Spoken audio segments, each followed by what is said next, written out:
Hello there, and welcome back to War Thunder, to one of the rather rare air-realistic battle gameplays. And in the background, when I play in planes, I mostly do it these days, not just for the gameplay experience, but also for earning silver lines. And what better, more reliable plane that there is than the German premium P-47. So in today's booster box that I got from the daily login, I got quite a few boosters, and the Silverline boosters I wanted to make work quite more reliable. And as I said, the German premium P-47 is the best thing that there is.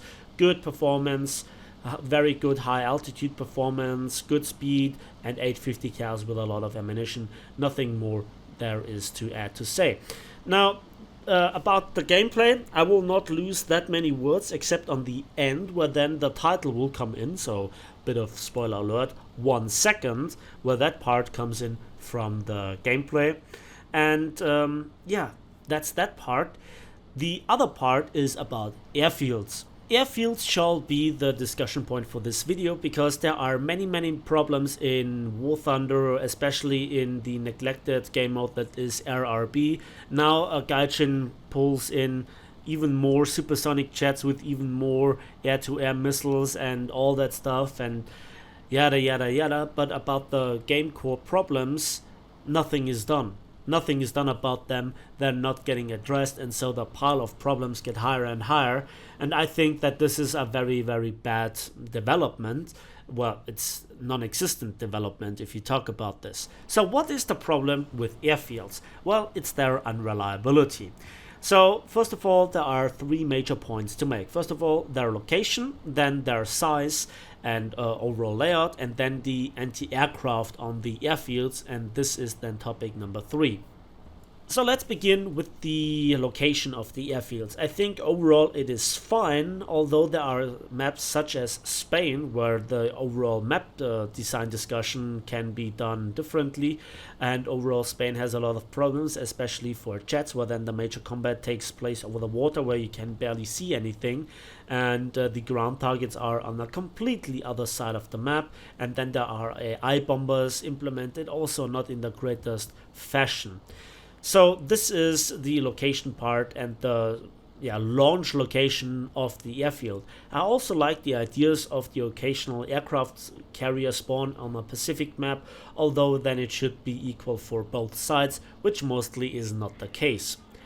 So the next thing is that, for example, on the Ruhr map, we not just have a main airfield, but also an emergency airfield. And I really like this idea. If you took heavy damage from a random anti-aircraft hit, or in a head-on engagement, or dogfight engagement, boom and zoom, you name it, you received engine damage, then you can limp back to the emergency airfield where the anti-aircraft capabilities are not as strong, to which we'll come later, but it is not such a long way. And when you have a dying engine with leaking oil and water and it's overheating and losing constantly power, then this emergency airfield, especially on the Ruhr map, which for some bizarre reason was not in the map rotation for quite some time, and found recently its reintroduction, of which I am very glad about, has saved me multiple times. So the location is mostly done right, and also the spawn direction, as well as there on some maps being emergency airfields. And those emergency airfields, as I said, are just a touch to the overall gameplay experience that I don't want to miss. Some of the new maps, such as France, if I can recall it correctly, have now 2 major airfields, and I'm okay with that as well. It's just a different layout, and when there is not the same copy and paste RRB reskin of a map, I'm glad about this. So nothing bad about this. When it then comes to the size, which is the second topic of the airfields, it is a bit debatable. Why? Well, simply because the size is infuriatingly small when it comes to the majority of maps. Again, one of the counter examples is the sorry about this.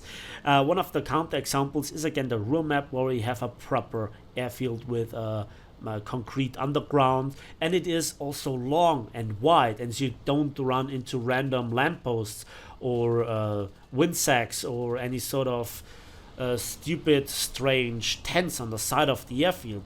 And where also, and this is very important, you can land. You can land also a big bomber, a heavily damaged bomber, and also the airfield should not be on an artificially raised plateau. That's just stupid. While it's good for probably starting, it's not so great for landing planes, especially if you are unexperienced. You get punished for it.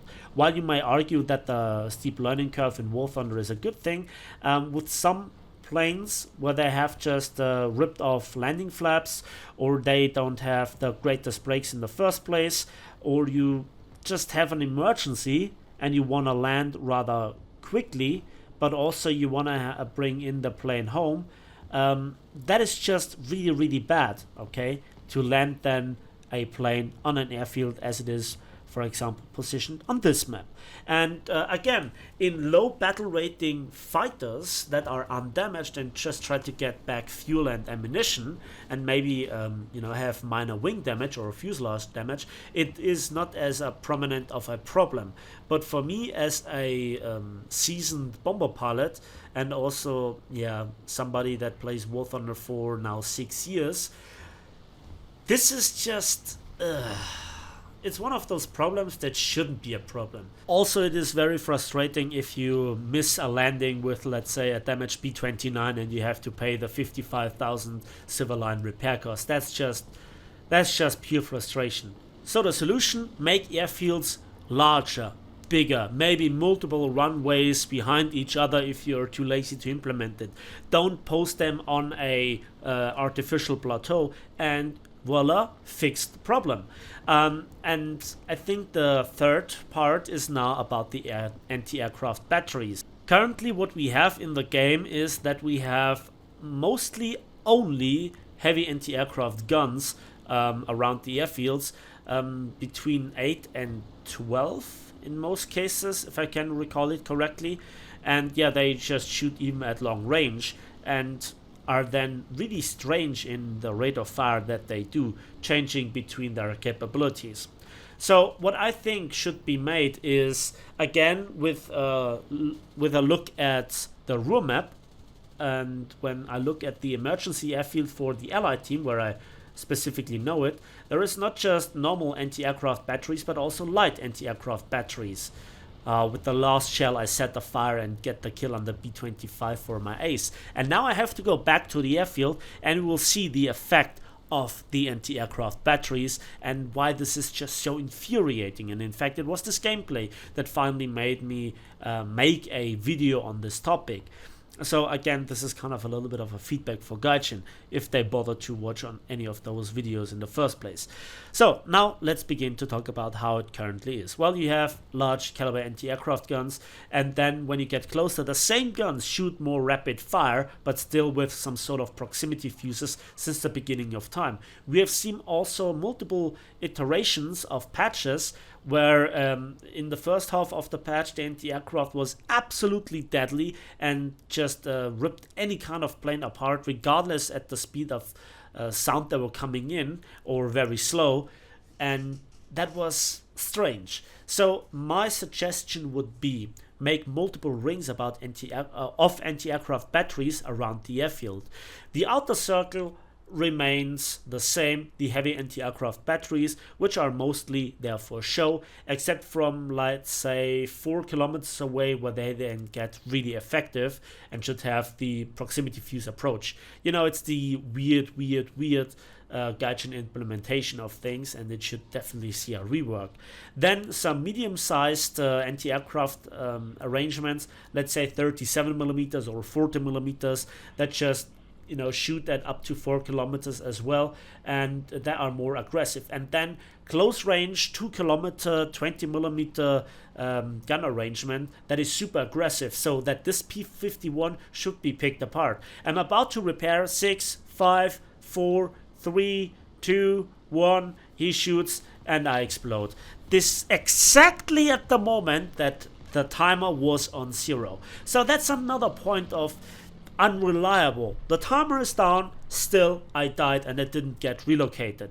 And this cost not just me the game, but despite the Focke-Wulf 190A getting the kill on the P-51 and not the anti-aircraft of my airfield, the next customer, the Yak-9, is coming in and the anti-aircraft batteries are not firing. They are just, I don't know why they are not firing. Is the traverse speed on them too slow? Were they focused on the P-51 at the end?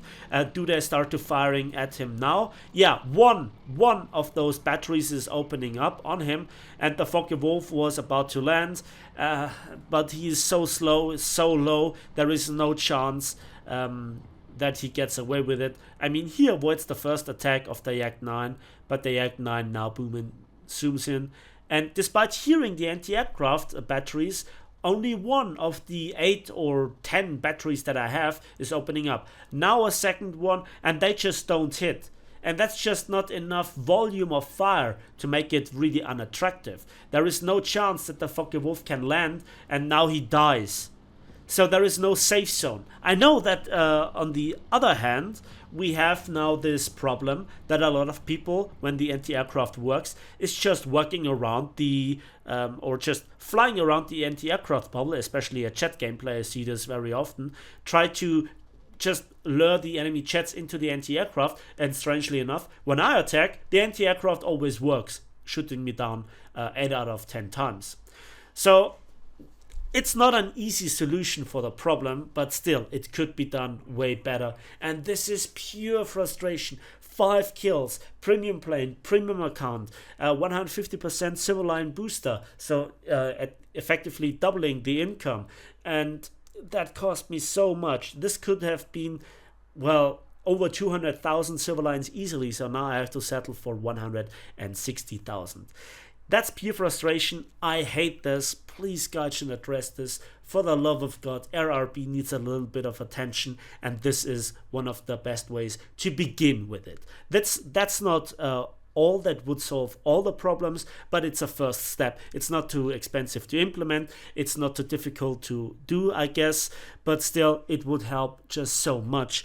And yeah, I think that's it for me today. Let me know in the comment section what you think about this idea. What are your suggestions? As usual, thanks for watching, thanks for listening. Please give this video a like if that's, subscribe if you want to see more, and we'll see each other on the battlefields, on the waves, and in the skies of War Thunder.